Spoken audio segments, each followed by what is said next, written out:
Hello everyone, welcome back to my channel. आज मैं see you my king का part 5 को हिंदी में एक्सप्लेन करने वाली हूँ। अगर आपने पहले के वीडियो नहीं देखे हैं तो जाके एक बार देख लीजिए, नहीं तो आपको पार्ट 5 ठीक से समझ में नहीं आएगा। पर वीडियो शुरू करने से पहले मैं आप सबसे माफी मांगना चाहती हूँ, क्योंकि मैंने आपसे कहा था कि मैं 3 दिन के बाद वीडियो अपलोड कर दूंगी, पर मुझे थोड़ी देरी हो गई। अभी बिना किसी देरी के पार्ट 5 को शुरू करते हैं। ली कहता है, मैंने ही शटर को उकसाया था ताकि वो मेरा गला दबा सके, क्योंकि मैंने अपने नेकलेस में पॉइजन लगाया था। इस पॉइजन से ली को कोई भी असर नहीं होगा क्योंकि उसने एंटीडोट ले लिया था। ली कहता है, लकीली आज असुरपा के पास जाने के समय में पूरी तरह से प्रिपेयर होके था। स्किन के कांटेक्ट में आने से ये पॉइजन बॉडी के अंदर चला जाता है। ये पॉइजन कलरलेस और ऑडरलेस है, इसीलिए इसे डिटेक्ट नहीं किया जा सकता। पर ये पॉइजन तब तक एक्टिव नहीं होगा जब तक कि उसे दूसरा पॉइजन ना दिया जाए। इस पॉइजन के एक्टिव हो जाने से वो पर्सन अपना दिमाग खोने लगेगा और वो 1 महीने के बाद ही रिकवर हो सकेगा। देन ली उसे दूसरा पॉइजन देते हुए कहता है, अगर वो इस पॉइजन को सूंघ लेगा तो पॉइजन उसके बॉडी में एक्टिव हो जाएगा। देन ली आगे कहता है, तुम्हें ये कब इस्तेमाल करना है ये तुम डिसाइड करो। ये सुन के मेहमीज कोई भी रिप्लाई नहीं देता है। इसके बाद सीन शिफ्ट होता है। हमें शटर को दिखाया जाता है जो अभी पपेट के साथ था। वो पपेट उसके बॉडी से खून चूस रहा होता है। शटर उससे कहता है, आराम से, इससे तुम्हारे एक्सटर्नल वुंड्स हील हो जाएंगे। मैं तुम्हारे लिए दूसरे हाथ तलाश करूंगा। यहाँ पे बहुत सारे लोग हैं, हाथ ढूंढने में मुझे कोई दिक्कत नहीं होगा। तभी वहाँ पे अचानक से कोई घुस जाता है, जिसकी वजह से वो पपेट अलर्ट हो जाता है। शटर कहता है, हाई प्रीस्ट, मुझे याद है मैंने तुम्हें वार्निंग दिया था। मेरे ब्रदर के सामने मेरे प्रति शत्रुता मत दिखाना, नहीं तो इसका अंजाम बुरा होगा। प्रीस्ट कहता है, योर मैजेस्टी, प्लीज आप ऐसा मत कहिए।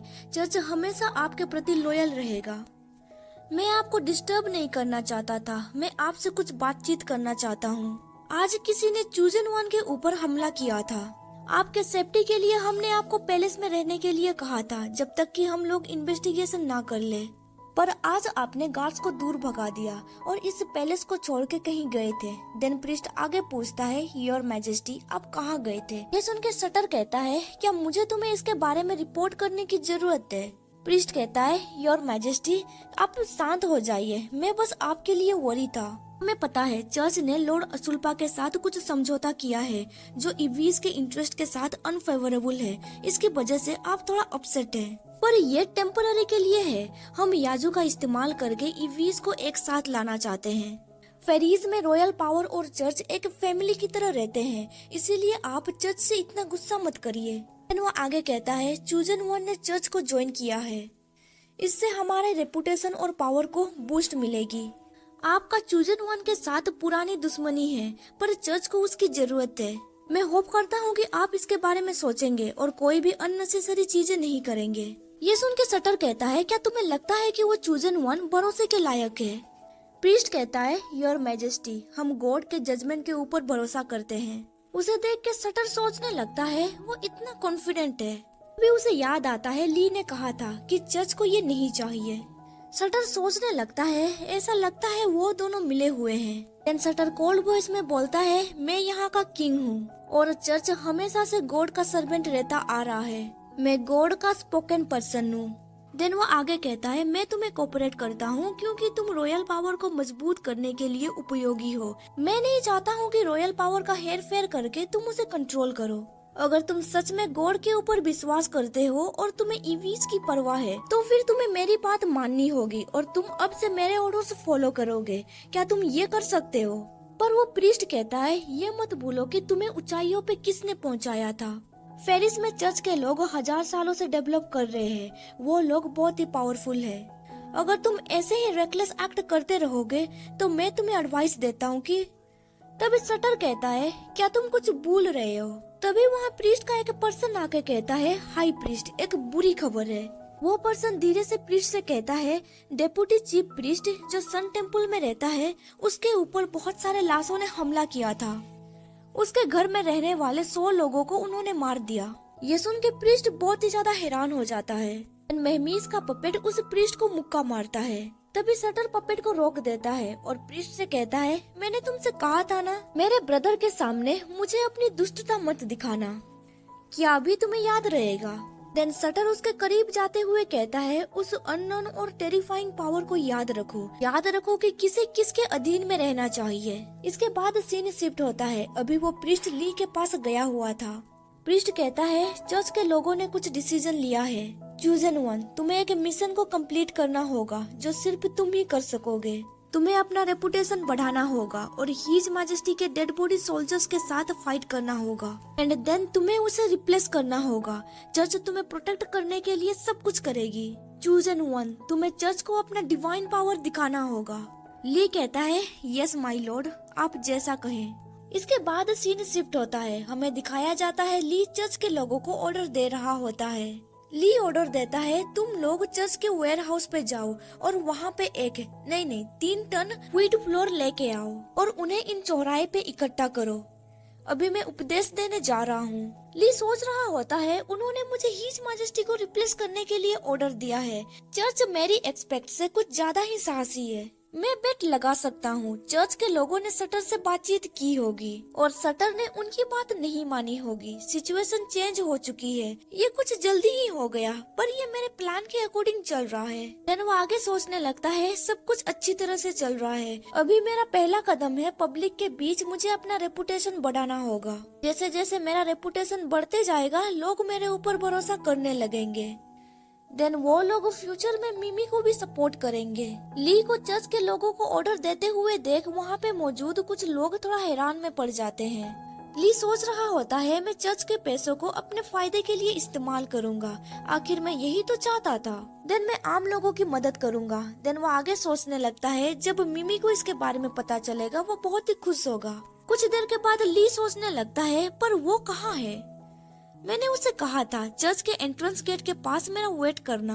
इसके बाद सीन शिफ्ट होता है। हमें बी को दिखाया जाता है। वी कहता है, इन्फॉर्मेशन पूरी तरह से करेक्ट है।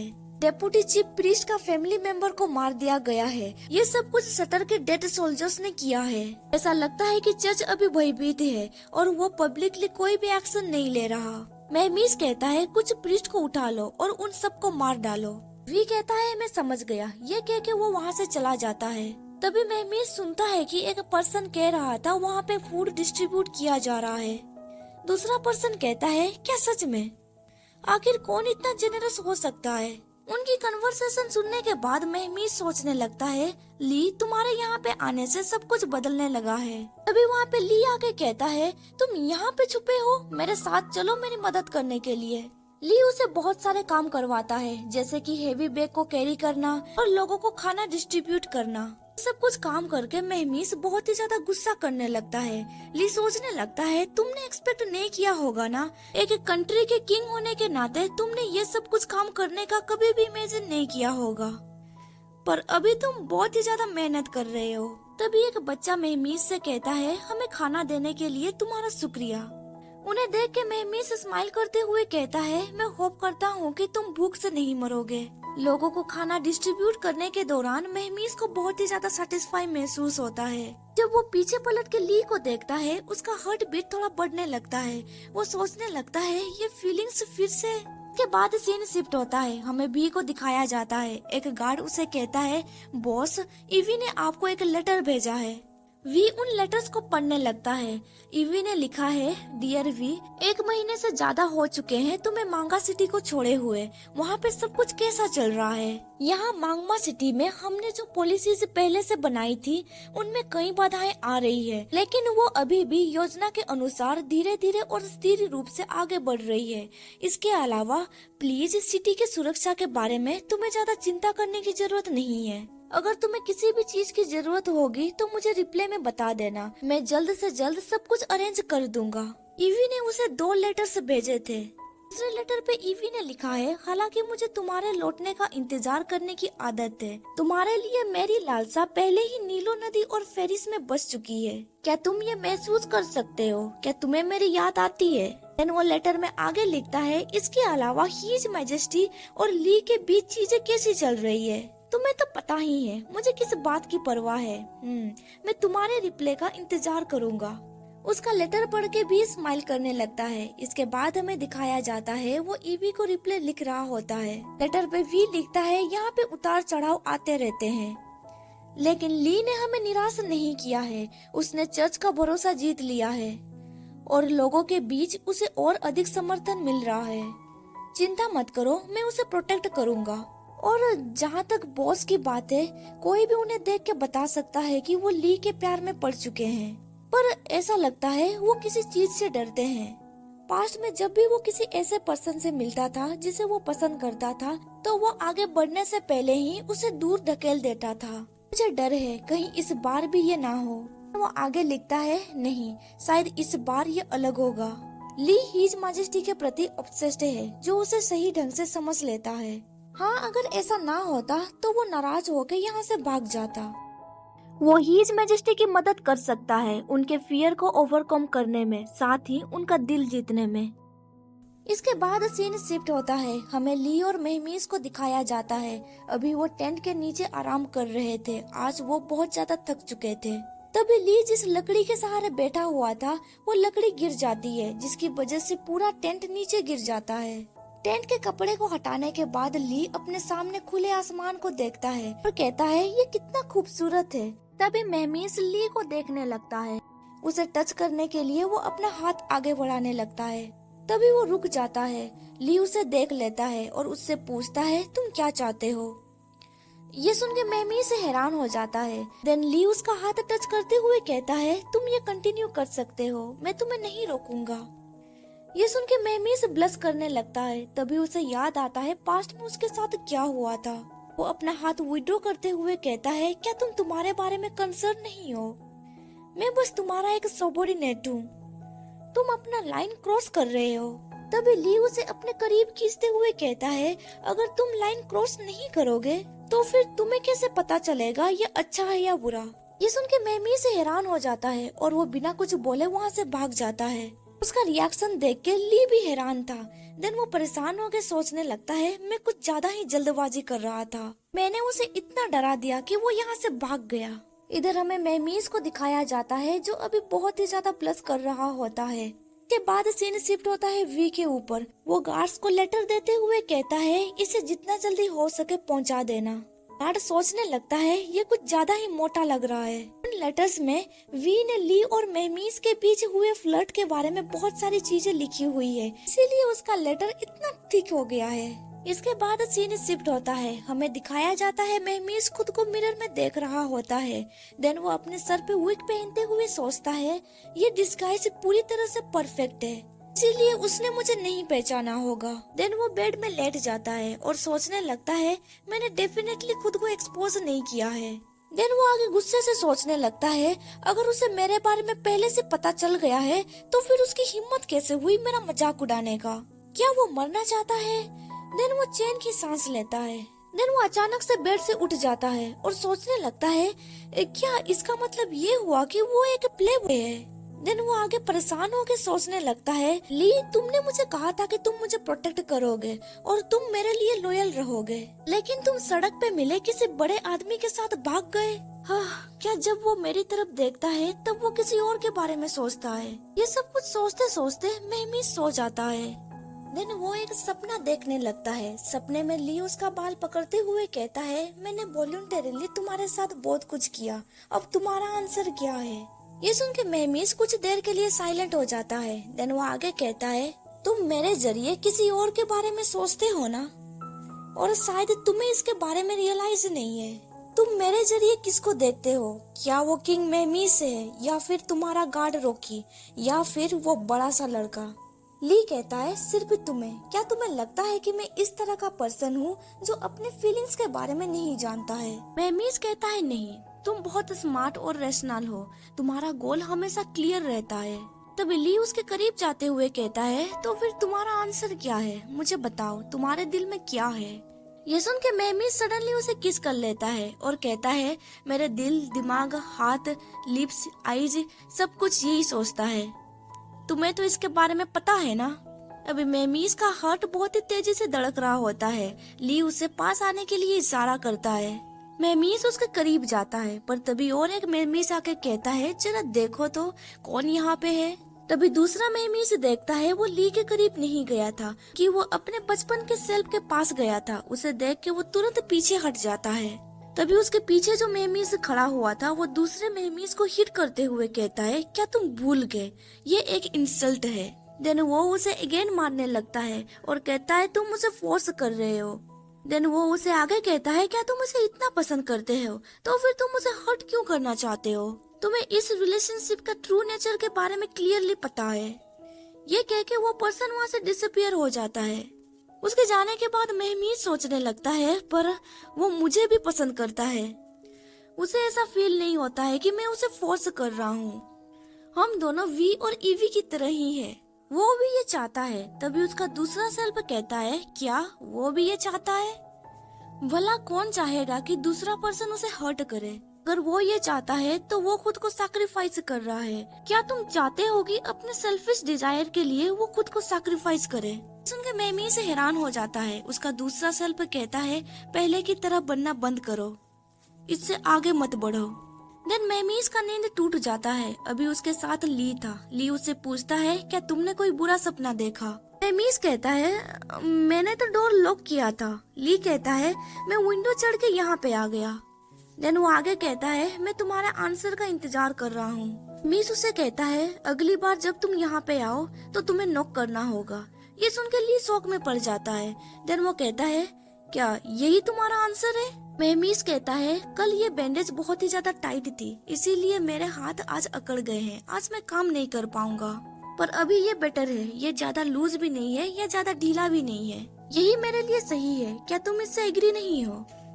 ये सुन के ली कहता है, मैं देख सकता हूँ। देन ली कहता है, इस पेपर को फोल्ड करके मैं छोटा कर रहा हूँ। अब तुम चाहते हो कि मैं इसे अनफोल्ड करूँ, और इस पेपर के बीच में एक लाइन पड़ चुकी है। देन ली उस पेपर को उसे देते हुए कहता है, ये पहले जैसे था वैसे नहीं बन सकता।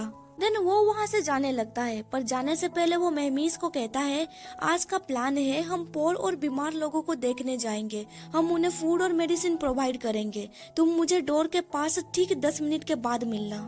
मेरे स्ट्रिक्ट हो जाने से रोना धोना शुरू मत कर देना। एक बॉस अपना एम्प्लॉय को ऐसे ही ट्रीट करता है। वहाँ से निकलने के बाद ली एक ट्री को हिट करता है। अभी वो बहुत ही ज्यादा गुस्से में था।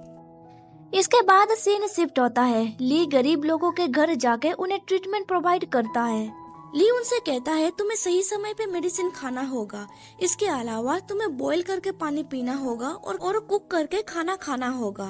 और रात को सोने के दौरान तुम्हें अपने बेली और नीज को कवर करना होगा, ठीक है?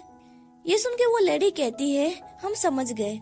देन ली कहता है, इन्हें खाने के लिए आटा दे दो।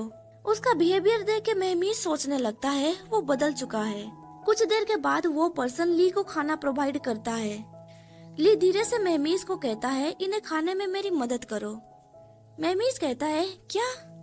ली कहता है, ये सबसे बेस्ट चीज है जो वो हमें ऑफर कर सकते हैं। अगर मैं इसे एक्सेप्ट नहीं करूँगा तो उन्हें गिल्टी महसूस होगा और उन्हें गॉड और चूजन वन के ऊपर डाउट होगा। वैसे भी इस खाने में बहुत सारा रेत भरा हुआ है, इसे चबाने में मुझे दिक्कत होता है। तुम्हारे बॉस ने जैसा कहा है तुम वैसा करो। ली का बिहेवियर चेंज हो चुका था। वो मेहमीज को आज एम्प्लॉय ट्रीट कर रहा था, इसीलिए मेहमीज भी थोड़ा परेशान था। तभी वहाँ पे प्रीस्ट का एक पर्सन आ जाता है और कहता है, योर एक्सीलेंसी, हाई प्रीस्ट आपसे मिलना चाहते हैं। इसके बाद सीन शिफ्ट होता है। हमें दिखाया जाता है अभी वो प्रीस्ट के साथ था। प्रीस्ट कहता है, मैंने सुना कि तुम गरीबों को खाना प्रोवाइड कर रहे हो। तुम पर्सनली बीमार लोगों के पास जा रहे हो उनकी डिजीज को ठीक करने के लिए। इससे तुम्हारा रेपुटेशन बढ़ रहा है। तुम अच्छा काम कर रहे हो, इसीलिए आज मैं तुम्हें स्पेशल ट्रीट दे रहा हूँ। प्लीज इसे एंजॉय करो। देन प्रीस्ट एक्साइटेड होकर कहता है, इस तरह से चूजन वन बहुत ही जल्द चर्च के लिए स्पोकन पर्सन बन जाएगा। देन फेरिस चर्च से कभी भी अलग नहीं होगा। ली कहता है, मैं होप करता हूँ कि ये दिन जल्द आए। एमी सोच रहा होता है, यहाँ पे सारे डिशेस मीट से बनी हुई है, इसीलिए उसने मुझे दोबारा खाने के लिए ऑर्डर दिया है। वो खाने में कितना नखरेबाज है। हाँ, लेकिन इससे पहले उसने कभी भी मुझे कचरे की तरह इस्तेमाल नहीं किया था। ली प्रीस्ट से कहता है, क्या आपने हीज मैजेस्टी से अच्छे से बातचीत की? प्रीस्ट गुस्से से कहता है, हीज मैजेस्टी पागल है। वो अपने ब्रदर से कह के किसी को भी किसी भी पल मरवा सकता है। उसने हमें स्टूपिड कहा क्योंकि हम देख नहीं पा रहे हैं कि उसे फ्रेम किया जा रहा है, पर वो बकवास बातें कर रहा है। हमें पता है कि उसी ने ही क्राइम किया है। उसने अपने डेड सोल्जर्स की मदद से डेप्यूटी हाई प्रीस्ट को मार डाला। और अभी वो बहुत ही ज्यादा ऊंचा एक्ट कर रहा है और ये भूल गया कि किसी ने उसे किंग का आइडेंटिटी दिया है। बातें सुन के ली सोचने लगता है क्या उसे फ्रेम किया जा रहा है। महमी सोच रहा था हमने ये किया है। ली उसका इशारा समझ जाता है। देन वो हंसते हुए प्रीच से बातें करता है और उनसे कहता है माय लॉर्ड आप प्लीज शांत हो जाइए। उसे हंसते हुए देख महमीज को अच्छा महसूस हो रहा था। देर के बाद हमें दिखाया जाता है खाना खाने के बाद वो दोनों सिटी में पैदल चल रहे थे। महमीज सोच रहा होता है हाँ, आज उसने मुझे यहाँ पे इसीलिए बुलाया ताकि मैं शटर के डेड सोल्जर्स के साथ जितना जल्दी हो सके डील कर सकूं। ली कहता है चर्च ने हमें खाने पे बुला लिया इसीलिए हम लोग बाकी के पेशेंट से नहीं मिल पाए हैं। हमें जल्दी से जाके उन्हें देखना होगा। अभी महमीज कहता है मैं और नहीं खा सकता। ली कहता है रिलैक्स, अभी मील टाइम खत्म हो चुका है। खाने के बदले शायद वो हमें गिफ्ट्स देंगे। मैं हर फैमिली से सिर्फ एक ही गिफ्ट एक्सेप्ट करूंगा इसीलिए तुम्हें ज्यादा कैरी भी नहीं करना पड़ेगा। महमीज कहता है पर हमें अभी एटलीस्ट 20 फैमिली को विजिट करना होगा। मेरा पेट बहुत भर चुका है और मुझे अनकंफर्टेबल भी लग रहा है। मुझे डर है शायद मैं इतना सामान कैरी नहीं कर पाऊंगा। ये सुन के ली कहता है तो फिर मैं चर्च के लोगों को यहाँ पे बुला लेता हूँ, तुम वापस जा सकते हो। ये सुन के महमी से हैरान हो जाता है और सोचने लगता है क्या वो मुझे वापस भेजना चाहता है। फिर वो गुस्से से सोचने लगता है क्या तुम मुझसे छुटकारा पाना चाहते हो। महमीज उसे दीवार की ओर पुश करते हुए कहता है क्योंकि मैंने तुम्हें रिजेक्ट कर दिया इसीलिए तुम मुझसे नाराज हो ना। पर ली सोच रहा होता है जो नाराज है वो ऑब्वियसली तुम हो। ली वहाँ से निकल जाता है और कहता है तुम मिसअंडरस्टूड कर रहे हो। मैं हमेशा से ऐसा ही था। हम दोनों बॉस और एम्प्लॉय हैं या फिर तुम ये भी कह सकते हो कि हम दोनों पार्टनर्स या टीममेट हैं जो साथ में फाइट कर रहे हैं। हमें ज्यादा क्लोज होने की जरूरत नहीं है ना। देन वो स्माइल करते हुए कहता है तुम कोई स्पेशल पर्सन नहीं हो। मुझे लगता है पहले हमारा रिलेशनशिप अब नॉर्मल था। मैंने मिसअंडरस्टूड किया, अब ये सब कुछ खत्म हो चुका है। देन वो महमीज के कंधे पे पेट करते हुए कहता है जबकि तुम्हारे मन में ऐसे कोई भी थॉट्स नहीं है, अब से मैं तुम्हें नॉर्मली ट्रीट करूंगा। ये कह के ली वहाँ से जाने लगता है पर महमीज ये सुन के बहुत ही ज्यादा शौक में था। वो सोचने लगता है क्या सब कुछ ओवर हो चुका है। देन वो गुस्से से सोचने लगता है नहीं। देन वो ली का हाथ पकड़ के वहाँ से ले जाने लगता है और कहता है मेरे साथ चलो। देन वो ली को एक जगह पे बिठा देता है और कहता है फ्रूट्स के सिवाय तुमने आज कुछ भी नहीं खाया है। ली कहता है तुमने तो कहा था हमें डिस्टेंस मेंटेन करना होगा और तुम अभी बॉस को डिनर पे इनवाइट कर रहे हो। क्या तुम्हें नहीं लगता तुम अपना लाइन क्रॉस कर रहे हो। ली कहता है पर मुझे अभी भूख लग रहा है इसीलिए वो ऑर्डर देने लगता है। महमीज कहता है मैंने इसके बारे में सोचा, हालांकि तुम मेरे बॉस हो फिर भी हमारे बीच क्लियर लाइन और अपने बिहेवियर पे प्रतिबंध लगाने की कोई जरूरत नहीं है। हमारा मिशन सीक्रेट और खतरनाक है जिसके लिए हमें एक दूसरे को समझना होगा, इसीलिए एक दूसरे के करीब आने से मुझे नहीं लगता कोई फर्क पड़ेगा। ली कहता है क्या ये सच में यही रीजन है। महमीज कहता है हाँ, पर वो गुस्से से सोच रहा होता है चाहे रीजन कुछ भी हो तुम स्माइल करो, मैं चाहता हूँ कि तुम मेरी तरफ देख के स्माइल करो। ली इसके लिए मना कर देता है जिसकी वजह से महमीज शौक में पड़ जाता है और कहता है क्या। ली कहता है कल रात मैंने इसके बारे में सोचा, अब जबकि तुमने मुझे रिजेक्ट कर लिया मैं तुम्हें परेशान नहीं करूँगा। आज मैं सच में तुमसे दूर जाना चाहता था पर तुम मेरे करीब आए, तुम इस तरह से किसी को रिजेक्ट नहीं कर सकोगे। देन वो महमीज की ओर देखते हुए कहता है अगर तुम मुझे रिजेक्ट करना चाहते हो तो तुम्हें ये क्लियरली करना होगा और मैं कम्प्लीटली तुम्हारे ऊपर गिव अप कर दूंगा। ये सुन के महमीज सोचने लगता है क्या वो कम्प्लीटली मुझसे गिव अप कर लेगा। महमीज चिल्लाते हुए कहता है नहीं। ली कहता है जरा खुद को देखो, तुमने अभी तक इसके बारे में फिगर आउट नहीं किया है। देन वो अपने स्पून फेंक देता है और कहता है मुझे इस तरह का रिलेशनशिप नहीं चाहिए। मैं इस तरह के स्पेशल ट्रीटमेंट को एक्सेप्ट नहीं कर सकता जब तक कि तुम मुझे एक्सेप्ट कर ना लो। देन ली उसके करीब जाते हुए कहता है एक्सेप्ट या फिर रिजेक्ट, इन दोनों में से तुम सिर्फ एक को चूज कर सकते हो। ये सुन के महमीज परेशान होकर सोचने लगता है कल मैंने अपना मन बना लिया था कि मैं इस रिलेशनशिप को और आगे नहीं बढ़ा सकता, इसीलिए महमीज उससे कहता है क्या होगा अगर मैं तुम्हें रिजेक्ट कर दूंगा तो। ली कहता है मैं तुम्हें छोड़ के चला जाऊंगा। ये सुन के महमीज हैरान हो जाता है और सोचने लगता है क्या वो मुझे छोड़ के चला जाएगा। महमीज कहता है मैं नहीं चाहता हूँ कि तुम मुझे छोड़ के चले जाओ। ये सुन के ली उसके कंधे पे हाथ रखते हुए कहता है, मैं देख सकता हूँ कि तुम मुझे रिजेक्ट करना नहीं चाहते हो, फिर भी तुम मुझे दूर पुश क्यों कर रहे हो। पर मेहमीस उसके टच को अवॉइड कर देता है। देन वो कहता है, तुम जो चाहते हो मैं वो तुम्हें नहीं दे सकता, और मैं किसी के साथ रहना भी नहीं चाहता हूँ। अपनी भलाई के लिए तुम मुझसे दूर जा सकते हो, ये तुम्हारे लिए अच्छा चॉइस है। ये सुन के ली कहता है, क्या मेरी भलाई के लिए? देन ली उसका हाथ कस के पकड़ते हुए कहता है, क्या मेरी भलाई के लिए तुमने मुझे रिजेक्ट किया? क्या तुम मुझे प्रोटेक्ट करना चाहते हो? मेहमीस परेशान होने लगता है। वो अपना हाथ विड्रॉ करने की कोशिश करता है, पर ली ने उसका हाथ कस के पकड़ा हुआ था। तभी ली उसके करीब जाते हुए कहता है, तुम मुझे पसंद करते हो। ये सुन के मेहमीस घबराते हुए कहता है, मैं नहीं कर सकता। ये सुन के ली अपना हाथ विड्रॉ करते हुए कहता है, तो छोड़ो, मैं तुम्हें दोबारा नहीं पूछूंगा।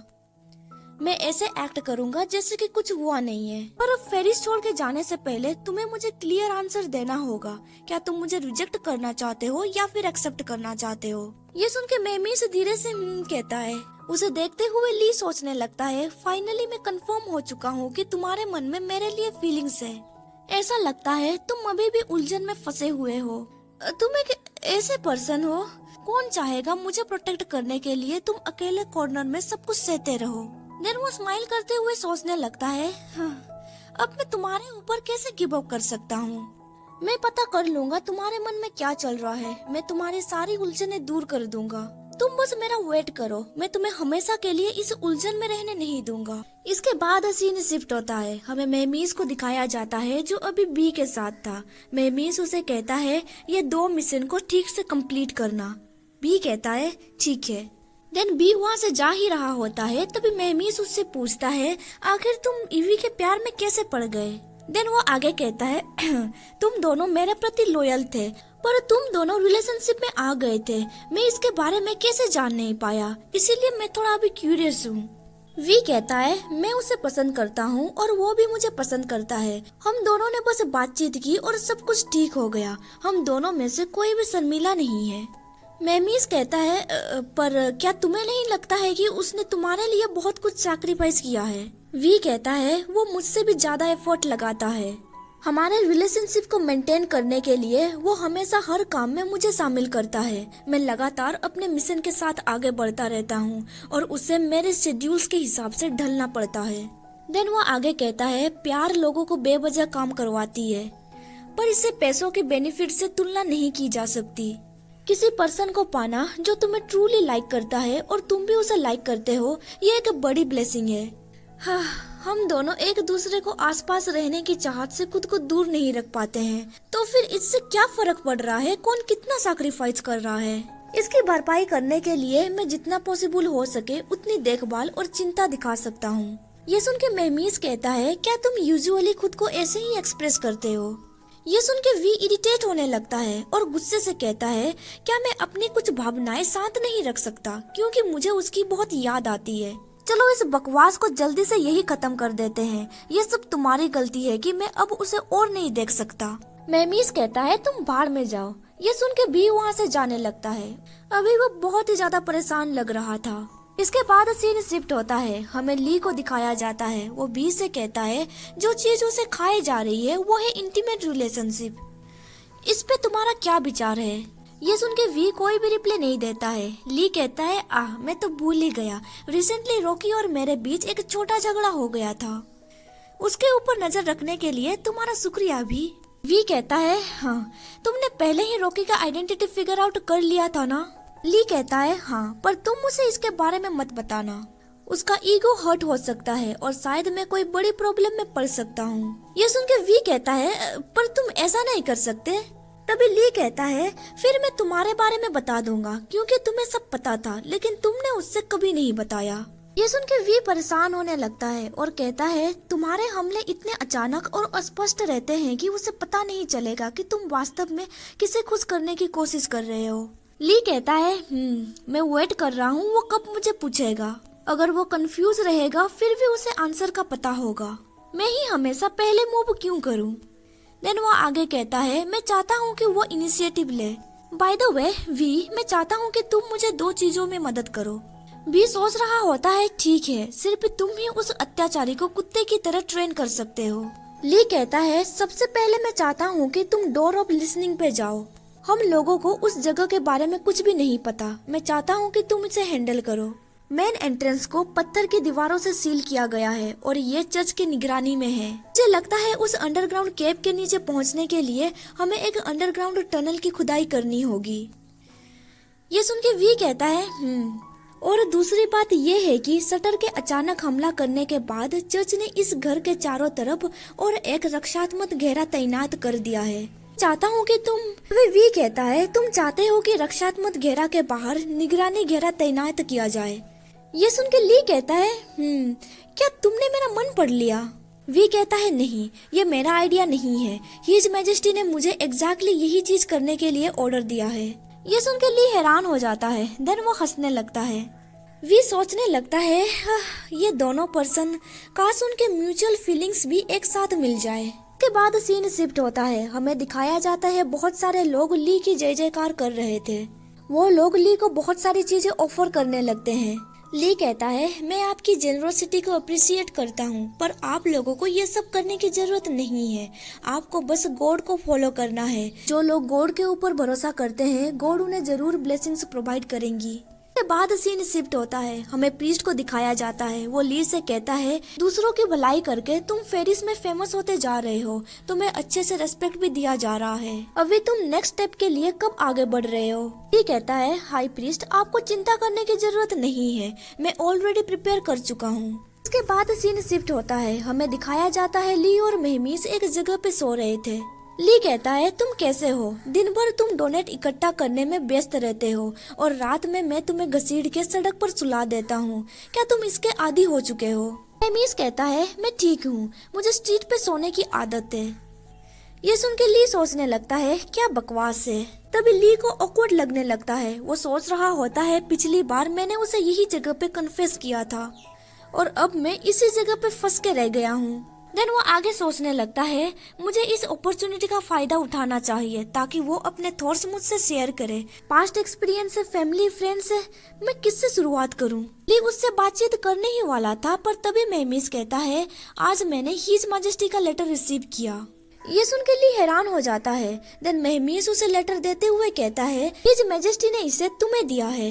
ली उस लेटर को पढ़ने लगता है। उस लेटर में मेहमीस ने लिखा था मैंने वहाँ के सिचुएशन के बारे में भी से सुना। तुम बहुत अच्छा काम कर रहे हो, ऐसे ही काम करते रहो। जब तुम मांगा सिटी वापस आ जाओगे मैं तुम्हें रिवार्ड में मेंशन, सो सर्वेंट, गोल्ड, ज्वेल्स और वी और ईवी की तरह पावर दूंगा। तुम ये सारी चीजें डिजर्व करते हो, पर मुझे प्रॉमिस करो कि तुम सेफली वापस आओगे। इसके अलावा फ्लर्टिंग करना बंद कर दो क्योंकि तुम मेरे गार्ड हो। ये सब कुछ पढ़ने के बाद ली अपना सर छुपा के हंसने लगता है। फिर वो मेहमीस को चुपके से देखते हुए सोचने लगता है क्या उसने ये सब कुछ किया क्योंकि उसने फिगर आउट कर लिया कि मैं किसे पसंद करता हूँ। वो मेहमीस से कहता है हिज मैजेस्टी पहले की तरह ही है। वो मुझे रिवार्ड देना चाहता है और मेरी सुरक्षा को लेके वो बहुत चिंतित है, लेकिन वो कभी भी एडमिट नहीं करता। मेहमीस सोचने लगता है वो प्यार भरी एक्सप्रेशन से ये सब कुछ क्यों कह रहा है। मेहमीस उससे पूछता है क्या उसने कुछ और भी मेंशन किया है। ली कहता है ऑफ कोर्स उसने किया है। उसने कहा है कि मैं अपना हार्ट ना बदलूं। वो कितना सस्पिशियस है। अगर मैं उसके प्रति लॉयल नहीं रहता तो फिर मैं अपनी जान को खतरे में उसके लिए क्यों डालूंगा। देन वो चिल्लाते हुए कहता है एक्चुअली शुरुआती दौर पे मैं उसे पसंद नहीं करता था। मुझे लगा वो अत्याचारी है और बहुत ही ज्यादा स्कैरी भी। मुझे अभी भी याद है जब मैंने पहली बार उसे देखा था तब उसने मेरे हाथों पे वार किया था। तब मैं बहुत ही ज्यादा डर गया था। अब इसके बारे में सोच के मेहमीस को बहुत ही ज्यादा रिग्रेट फील होने लगता है, पर वो उसे इसके बारे में एक्सप्लेन भी नहीं कर सकता। देन ली आगे कहता है हालांकि वो चोट दिखने में बहुत ही ज्यादा स्कैरी लग रहा था, पर कुछ दिनों के बाद बिना दाग छोड़े वो हील हो गया। पर जब मैं उसके साथ वक्त गुजारने लगा मैं धीरे धीरे उसके ड्रीम को समझने लगा। देन वो मेहमीस को देखते हुए कहता है मैं उसके अपीयरेंस को भी समझने लगा। अब ये सुन के मेहमीस थोड़ा घबराने लगता है। देन ली आगे कहता है वो उतना भी क्रूएल नहीं है जितना कि वो दिखता है। एक्चुअली वो बहुत ही ज्यादा जेंटल है। वो अपने लोगों के लिए एक उज्जवल भविष्य की कल्पना करता है। उसने चर्च की निंदा की और अत्याचारी कहलाने से भी वो नहीं हिचकिचाया। वो तो बस अपने सपने को फॉलो कर रहा है। वो अपने युग से आगे निकल गया, कर्तव्यों के बोझ तले दबा, दृढ़ विश्वास के साथ अकेले आगे बढ़ता रहा। फिर भी वो कभी भी विचलित नहीं हुआ, वो पीछे नहीं हटा, वो आने वाले सभी चीजों का सामना करते गया। वो अपने तरीके से अपने कंट्री और लोगों को प्रोटेक्ट करना चाहता है। इस कठिनाइयों ने उसके बाहरी स्वरूप को कठोर और ठंडा कर दिया, लेकिन इसके नीचे कोमलता भरा हार्ट छुपा हुआ है। वो सूर्य की तरह चमकता है जो लोगों को आकर्षित करता है। लोग उसके करीब आना चाहते हैं और उसका समर्थन भी करना चाहते हैं। वो लोग उसके साथ मिलकर काम करना चाहते हैं ताकि उसका इम्पॉसिबल ड्रीम को सच किया जा सके। ये सब कुछ सुन के महमीज हैरान में पड़ जाता है। वो सोचने लगता है, क्या तुम मेरे इतने करीब आ सकते हो? आज तक उसके करीब जाने की किसी ने भी हिम्मत नहीं की थी।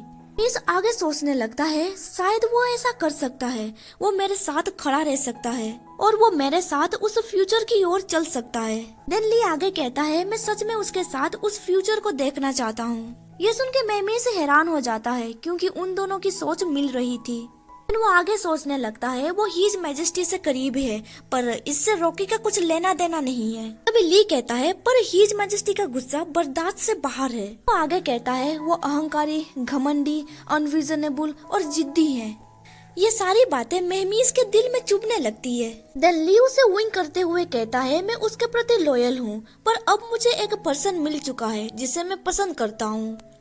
ये सुन के महमीज ब्लश करने लगता है। वो आगे कहता है, हीज मैजेस्टी के तुलना में जिसके पास सारा इबीज है, मुझ में ऐसा क्या खास है और ऐसा क्या है जो मुझे तुम्हारी पसंद के लायक बनाता है? या फिर ये भी हो सकता है कि तुम्हें मुझसे कुछ तो फेमिलियर लगता होगा।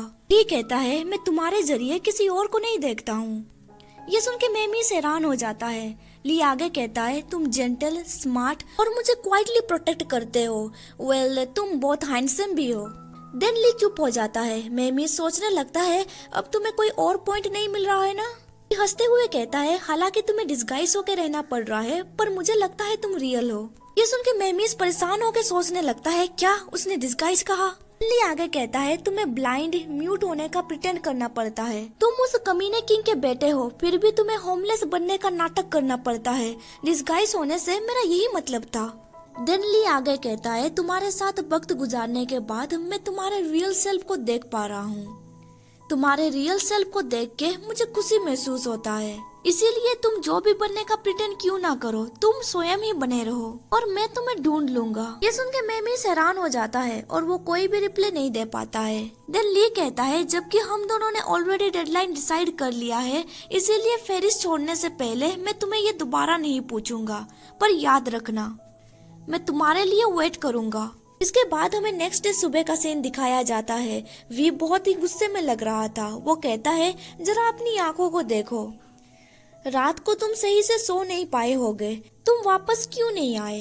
ली कहता है, हाँ हम दोनों वहाँ पे सो नहीं पाए क्योंकि वहाँ पे बहुत सारे मस्क्यूटोस थे। वी कहता है, घर आने के बजाय तुम रॉकी को लेके स्ट्रीट पे क्यों सो गए और तुमने मुझे इस घर को देखने के लिए क्यों कहा था? ये सुन के ली कोई भी रिप्लाई नहीं देता है। वो सोच रहा होता है, ऐसा लग रहा है भी कुछ समझ नहीं पाया। ली टॉपिक को अवॉइड करते हुए कहता है, शटर बहुत लंबे समय से साइलेंट है, तुम्हें क्या लगता है वो अभी क्या सोच रहा होगा? वी कहता है, वो सोच रहा होगा वो तुम्हें कैसे मारेगा। ली कहता है, हाँ तुम सही कह रहे हो, ये उसका गोल है। इन दिनों उसका मेन फोकस चर्च से निपटने पर है, साथ ही वो मुझसे हर्ट जेम लेने की कोशिश करेगा। देन वो आगे कहता है, मैंने जानबूझकर पहले ही उस जेम के अस्तित्व का खुलासा कर दिया था, इसीलिए वो लंबे समय से इसकी चाहत में रहा होगा। देन वो उन दोनों को एक्सप्लेन करने लगता है, ऑफ कोर्स मैंने उस जेम को नहीं चुराया है, मैंने तो बस इसे शटर को रोकने के बहाने के रूप में इस्तेमाल किया। ये सुन के वी सोच रहा होता है, मुझे पता है तुम झूठ कह रहे हो। मैमी सोच रहा होता है, तुम्हें मुझे ये एक्सप्लेन करने की जरूरत नहीं है। देन ली आगे कहता है, हमारा रेपुटेशन एक्सपेक्टेड लेवल तक पहुंच चुका है, अभी हमारा नेक्स्ट स्टेप होगा शटर के डेथ सोल्जर से डील करना। लेकिन ये डेड सोल्जर पकड़ से बाहर है और कोई नहीं जानता है कि वो कब अपीयर होंगे, उनकी संख्या कितनी है या वो कहाँ छिपे हैं, वो कितने ताकतवर है ये तो बताने की जरूरत ही नहीं है। वो सामने आना नहीं चाहते हैं, हम उनसे कैसे निपटेंगे? ये सब सुन के वी सोचने लगता है, वो सही कह रहा है। ली कहता है हम शटर के जरिए उन्हें बाहर निकालेंगे और हमारा चारा होगा हर्ट जेम। कुछ देर के बाद वी मेमीज से कहता है आप कुछ अच्छे मूड में लग रहे हैं। मेमीज हंसते हुए कहता है मैंने कुछ फिगर आउट किया है, मैं शायद एक्सपोज्ड हो गया हूँ, पर तुम ली से मत कहना कि मुझे इसके बारे में शक हो रहा है। वैसे भी अभी के लिए ये इम्पोर्टेंट चीज नहीं है। ये सुन के वी हैरान हो जाता है। उसे याद आता है उसने मेहमीज के साथ क्या बातचीत की थी। मेहमीज कहता है मुझे सबसे प्रीशियस पर्सन मिल गया है, भले ही वो मुझे ना मिले। इसके बाद सीन शिफ्ट होता है। ली कहता है तुम्हें क्या लगता है शटर जेम को मुझसे कैसे छीन लेगा। वी कहता है अभी वो चर्च के सामने अपना ट्रम्प कार्ड यानी कि डेथ सोल्जर्स दिखा रहा है, इसीलिए वो जेम चुराने के लिए किसी को नहीं भेजने वाला। इसके बजाय वो बेशर्मी से डेड सोल्जर्स को भेजेगा इसे चुराने के लिए। ली कहता है लेकिन मेरे और रॉकी के अलावा चर्च के द्वारा भेजे गए कुछ गार्ड भी मेंशन में हैं। अगर वो हमला करेंगे तो यहाँ पे भयंकर संघर्ष होगा। उनके पास कॉन्फिडेंस नहीं है मुझे मारने का या फिर जेम को चुराने का, इसीलिए वो बहुत दिनों से साइलेंट है। वो एक अच्छा अपॉर्चुनिटी का वेट कर रहा है। वो एक अपॉर्चुनिटी ढूंढ रहा है ताकि मैं जेम से अलग हो जाऊं। अभी उसके पास एक मस्क्यूटो उड़ रही थी। देन वो उस मस्क्यूटो को मारते हुए कहता है अभी हम उसे एक अपॉर्चुनिटी देंगे। इसी रीजन की वजह से मेहमीज और ली मेंशन से बाहर सोते हैं ताकि शटर उस जेम को चुरा ले। देन ली कहता है हम अपने शिकार के लिए जाल बिछा रहे हैं। इसके बाद सीन शिफ्ट होता है। हमें डेड सोल्जर को दिखाया जाता है जो कहीं से अचानक से अपीयर हो जाते हैं। वो डेड सोल्जर्स मेंशन की ओर आगे बढ़ रहे थे। अभी मेंशन के सोल्जर्स कार्ड खेल रहे थे। जब वो लोग पीछे पलट के उन डेड सोल्जर्स को देखते हैं वो पूरी तरह से हैरान में पड़ जाते हैं। वो डेड सोल्जर्स पीछे से उनके ऊपर अटैक करते हैं। इसके बाद सीन शिफ्ट होता है ली के ऊपर। उसके सामने बस एक ही डेड सोल्जर प्रेजेंट था।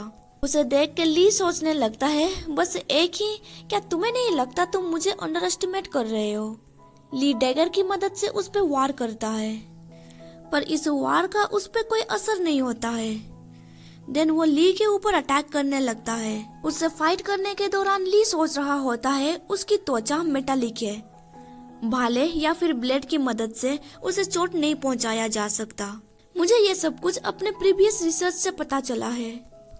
तभी वहाँ पे अचानक से और 2 डेड सोल्जर्स अपीयर हो जाते हैं।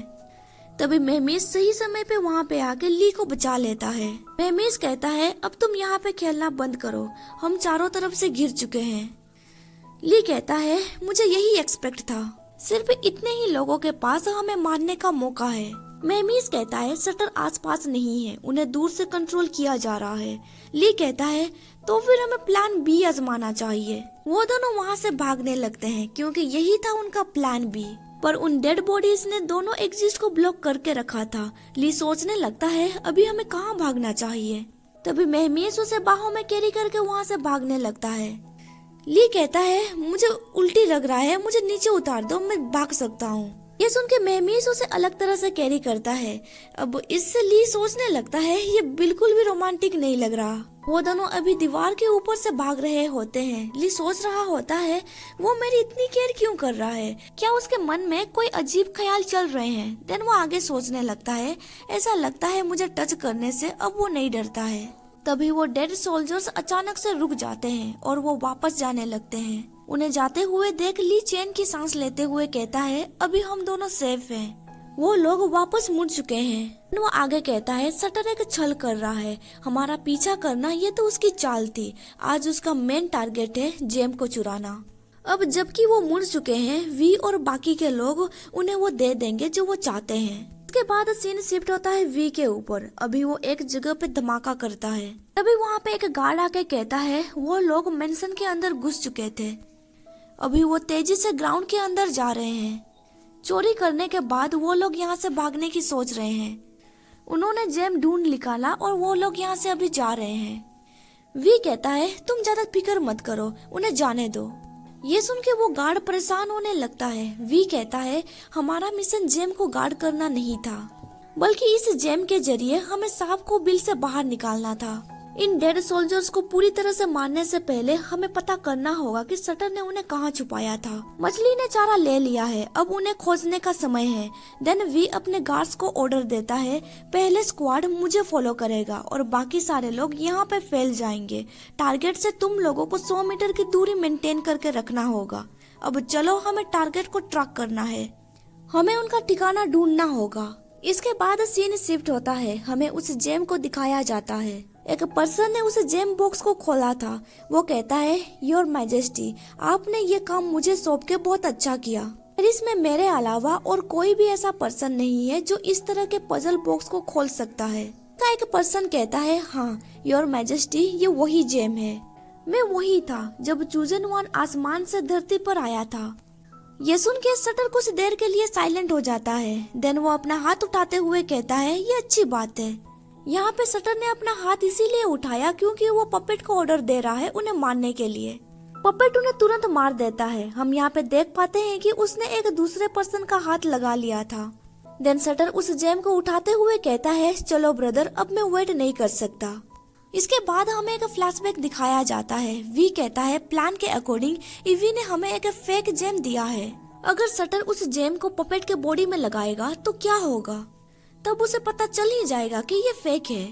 ली कहता है, हाँ ये यूजलेस हो जाएगा, पर साइंटिफिक जनरल पर्सपेक्टिव व्यू से वो बस पीस ऑफ स्टोन है। वी कहता है, शटर को बुद्धू बनाने के लिए तुम इतना एफर्ट क्यों कर रहे हो?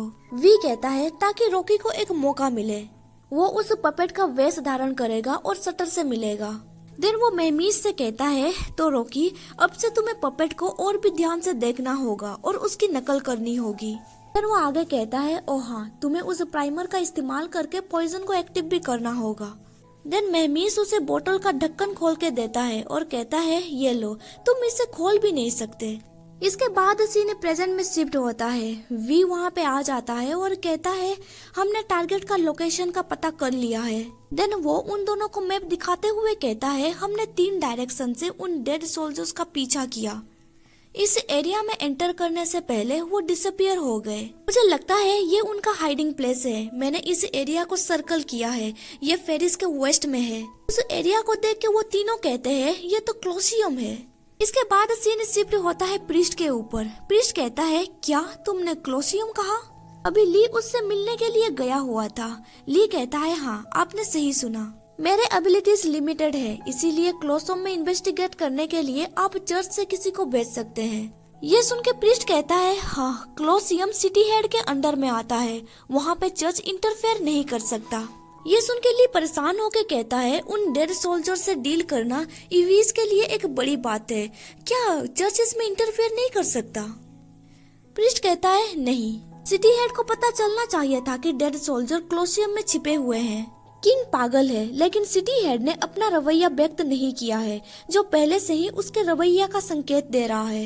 ये सुन के ली सोचने लगता है, इसका मतलब ये हुआ कि चर्च के डैमेज से असुल्पा को कोई फर्क नहीं पड़ता है, वो ज्यादा डेड सोल्जर्स को वैल्यू दे रहा है। प्रीस्ट कहता है, अगर इस समय किंग और चर्च के बीच के कंफ्लिक्ट के बारे में पब्लिक को पता चल गया तो सिटी हेड बीच में आकर जरूर इंटरफेयर करेगा, इसीलिए हम डेड सोल्जर्स के इशू को अभी सॉल्व नहीं कर सकते। चर्च क्लोसियम के अफेयर्स में इंटरफेयर नहीं कर सकता और मैं चाहता हूँ कि चूजन वन भी ये ना करे। देन वो आगे कहता है, एटलीस्ट तुम इसे ओपनली नहीं कर सकते। ये सुन के ली कहता है, मैं समझ गया, पर वो मन ही मन बहुत ही गुस्सा कर रहा था और सोच रहा था, अब मुझे ये सब कुछ फिर से अकेले ही फिगर आउट करना होगा। इसके बाद सीन शिफ्ट होता है। हमें एक क्राउडेड प्लेस दिखाया जाता है। एक पर्सन कहता है, वहाँ पे इतना भीड़ क्यों है? क्या वहाँ पे भी कोई स्ट्रीट परफॉर्मेंस चल रहा है? उसका दोस्त कहता है, मुझे वाला कैसे पता होगा, चलो चल के देखते हैं। तभी वो पर्सन कहता है, जरा रुको, उस लड़के को देखो, वो तो इडियट है ना जो पड़ोस में रहता है। इसके बाद हमें उस इडियट को दिखाया जाता है। वो बहुत ही ज्यादा घबराया हुआ था। वो सोच रहा होता है, उन्होंने मुझसे कहा कि मुझे बस एक्ट करना होगा, लेकिन उन्होंने मुझे ये नहीं बताया था कि ये इतना डरावना होगा। तभी कोई उसके बगल में चाकू थ्रो करता है। पर्सन और कोई नहीं बल्कि मेहमीज था। उसका निशाना देख के सारे लोग हैरान में पड़ गए थे। वहाँ पे मौजूद लोग बोलने लगते हैं, उसने बिना देखे टारगेट को हिट किया, ये कितना औसम है, क्यों ना वो आंखों में पट्टी लगा के ये सब कुछ करे। पर मेहमीज का ध्यान तो कहीं और पे था। वो देख रहा था ली को। वो पब्लिक के लिए गाना गा रहा था। महमीज सोचने लगता है वो इंटरेस्टेड नहीं लग रहा। उसका गाना सुन के पब्लिक सोच रही होती है वो अच्छा तो गा रही है, पर उसका लिरिक्स समझ में नहीं आ रहा। अभी ली ने एक लड़की का वेश धारण किया था। ली सोच रहा होता है पता नहीं हम लोग ये तरीका क्यों आजमा रहे हैं। इसके बाद हमें कुछ देर पहले का सीन दिखाया जाता है। वी कहता है कोलोसियम में बहुत सारे लोग आते जाते रहते हैं। वहाँ पे हर दिन लोग जमा होते हैं परफॉर्मेंस देखने के लिए या फिर ट्रेडिंग करने के लिए। हमारे आदमियों ने पता लगाया कि कोलोसियम में सीक्रेट अंडरग्राउंड बिल्डिंग है। वहाँ पे जाना मना है, बस सिलेक्टेड लोग ही वहाँ पे जा सकते हैं। हमें डाउट हो रहा है कि वहाँ पे डेड सोल्जर्स छुप के रह रहे हैं। ली पूछता है बस सिलेक्टेड लोग ही वहाँ पे जा सकते हैं, पर वो लोग कौन हैं? वी कहता है 3 तरह के लोग जा सकते हैं। उनमें से पहला है जो बिल्डिंग को गार्ड करते हैं, उनका सिलेक्शन बहुत ही कठोर होता है। दूसरे हैं प्रिजनर्स और स्लेव जिन्हें बीस्ट के साथ लड़ना होता है। अगर वो सीरियसली इंजर्ड हो जाते हैं तो फिर उन्हें बेसमेंट में फेंक दिया जाता है, पर कहा जाता है कि वहाँ से वो लोग वापस नहीं आते हैं, जो बहुत ही ज्यादा डेंजरस है। थर्ड है परफॉर्मर्स जो कोलोसियम में परफॉर्म करते हैं। उन परफॉर्मर्स को स्ट्रीट से सिलेक्ट किया जाता है। वहाँ पे परफॉर्म करने के बाद वो लोग कुछ देर तक वहाँ पे रह सकते हैं। वहाँ पे वो कुछ हद तक कोलोसियम के फ्रीडम को एंजॉय कर सकते हैं। वो लोग टेम्पररी परफॉर्मर्स रहते हैं और उनका ओरिजिन के बारे में कोई भी इन्वेस्टिगेट नहीं करता है। देन वी आगे कहता है अब तक तो तुम्हें पता चल ही गया होगा कि इन तीनों में से तुम्हें कौन सा चूज करना है। ये सुन के ली ज्यादा खुश नजर नहीं आता है, पर महमीज हंसने लगता है। ली सोच रहा होता है ये सब कुछ उस जज की वजह से हो रहा है, उन्होंने हमें फेक आईडी तक नहीं दी। इसके बाद सीन प्रेजेंट में शिफ्ट होता है। अभी वो इडियट वहाँ से भाग रहा होता है क्योंकि वो इन सब चीजों से बहुत ही ज्यादा डर चुका है। ली इशारे से कहता है रॉकी तुमने उसे क्यों डरा दिया? मीस उसे रिप्लाई देता है किसी ऐसे पर्सन को ढूंढो जो ज्यादा साहसी रहेगा। तभी ली के पास जो पब्लिक इकट्ठा हुई थी वो कहने लगती है ये कितना बोरिंग है, हमें लिरिक्स समझ में भी नहीं आ रहा है, इसीलिए उसका पब्लिक वहाँ से जाने लगता है। ली इशारा से महमीज से कहता है वो लोग जा रहे हैं, कुछ करो। महमीज उसे इशारा से कहता है मैं कुछ भी सोच नहीं पा रहा। कुछ देर के बाद ली डिप्रेस हो जाता है। वो सोच रहा होता है इस बेकार परफॉर्मेंस से हमें कोलोसियम के अंदर परफॉर्म करने के लिए कैसे सिलेक्ट किया जाएगा। महमीज कहता है मैं भी ऑडियंस को आकर्षित करने में विफल रहा। जैसा कि एक्सपेक्ट किया जा सकता है, लोग एक खूबसूरत लड़की को डांस करते हुए देखना पसंद करेंगे। ये सुन के ली हैरान में पड़ जाता है। देन वो परेशान होकर सोचने लगता है क्या मुझे डांस करना आता है? क्या तुम्हें मुझे ये याद दिलाने की जरूरत थी? देन वो आगे सोचने लगता है नहीं, इस छोटी सी प्रॉब्लम की वजह से हम अपना प्लान को फेल होते हुए नहीं देख सकते। देन वो क्लासिकल डांस करने लगता है। वो सोच रहा होता है ईवीज के लोगों ने ये सब कुछ कभी भी पहले नहीं देखा होगा, पर डांस करने के दौरान वो गिरने लगता है। तभी महमीज उसे पकड़ लेता है। ली सोचने लगता है मैं ईवीज पे बहुत ही ज्यादा इंटरेस्टेड था, इसीलिए मैंने एक रिसर्च की थी। उसने एक नोवेल पढ़ा था जहाँ पे एक डांस के बारे में लिखा गया था। वो डांस ईवीज के स्क्रिप्ट से इंस्पायर्ड थी। देन ली महमीज के कंधे के ऊपर बैठ के अपने हैंड्स मूव करने लगता है। उसके मूवमेंट्स देख के महमीज बहुत ही ज्यादा हैरान हो जाता है। तभी एक पर्सन उसका परफॉर्मेंस देख के क्लैप करने लगता है और कहता है खूबसूरत, ये बहुत ही खूबसूरत है। देन वो ली के करीब जाते हुए कहता है ऐसा लगता है जैसे कोई गॉडेस धरती पर उतर आई है। देन वो आगे कहता है ब्यूटी, हालांकि ये हमारी पहली मुलाकात है, पर मैं तुम्हारे प्यार में पड़ चुका हूँ। ये सुन के महमीज को बहुत ही ज्यादा गुस्सा आ रहा होता है। वो उसके हाथ में बाइट कर देता है। देन वो उस पर्सन को किक मारते हुए कहता है तुम ये क्या कर रहे हो? वो पर्सन कहता है आह, ये गार्डियन कितना ज्यादा रूथलेस है, तुम उसके फैन को इतने रफली ट्रीट कैसे कर सकते हो? देन वो पर्सन आगे कहता है मैं तो खुद को इंट्रोड्यूस करना भूल ही गया। मैं नार्सिस हूँ, मैं ब्लैंकेट मर्चेंट हूँ। ब्यूटी, तुम्हारा डांस देख के मैं पूरी तरह से मेस्मराइज हो चुका हूँ। तुम्हारा परफॉर्मेंस बहुत ही यूनिक है। ली कहता है सर, अगर आपने इसे एंजॉय किया तो हमें आप टिप दे सकते हैं। नार्सिस कहता है बिल्कुल भी नहीं, मैं इन पैसों से अपना सिंसियर एडमायरेशन नहीं दिखा सकता। देन वो अपना ब्लैंकेट दिखाते हुए कहता है ये हमारी दुकान का एक्सक्लूसिव और लिमिटेड एडिशन ब्लैंकेट है। क्या तुम्हें ये चार्मिंग नहीं लग रहा है? प्लीज इसे एक्सेप्ट कर लो। ली कहता है आपका शुक्रिया, पर हमें ये नहीं चाहिए। देन ली आगे कहता है, क्या तुम भीड़ इकट्ठा करने में हमारी मदद कर सकते हो? ये सुन के नार्सिस कहता है, आज क्लोसियम में हाफ टाइम परफॉर्म करने के लिए किसी की जरूरत है, शायद तुम वहाँ पे परफॉर्म कर सकती हो।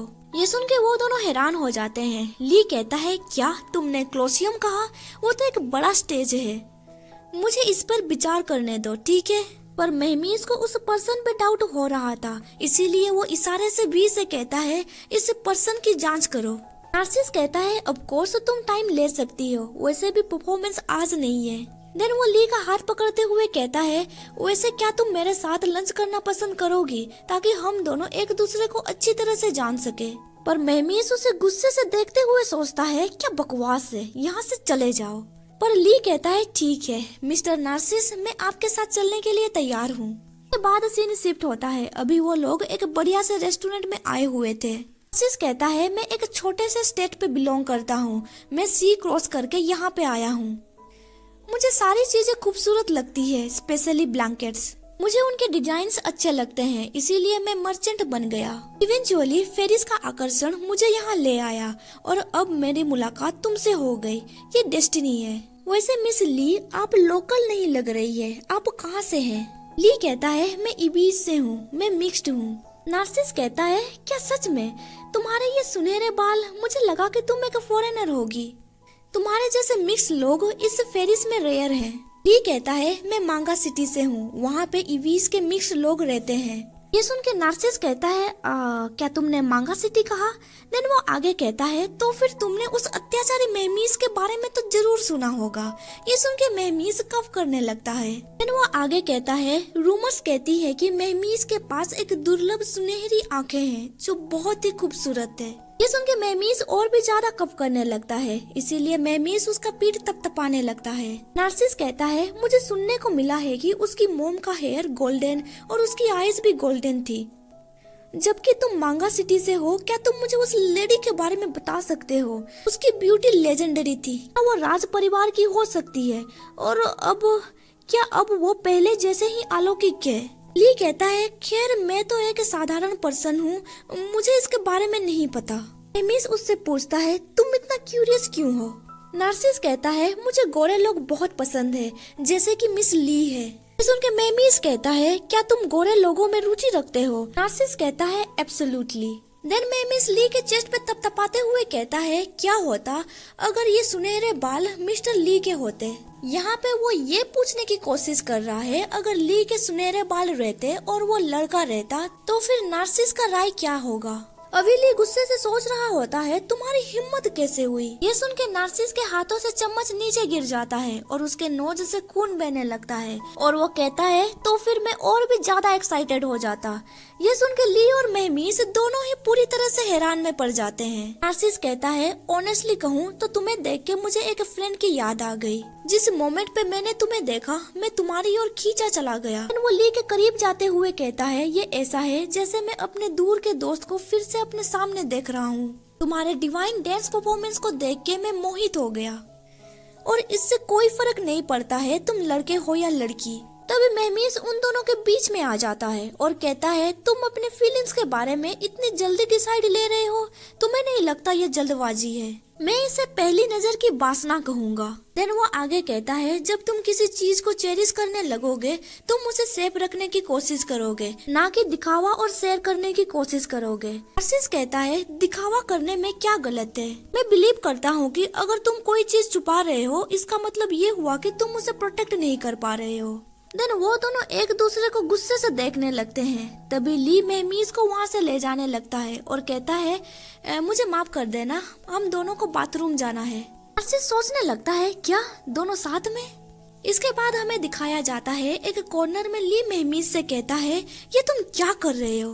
हमारे पास वो बेवकूफ है जो हमें क्लोसियम के अंदर घुसा सकता है, पर तुम मुसीबतें क्यों खड़ी कर रहे हो? महमीज कहता है, उस पर्सन में कुछ तो गड़बड़ है, तुम मोहित हो गए हो और इसे नहीं देख पा रहे हो।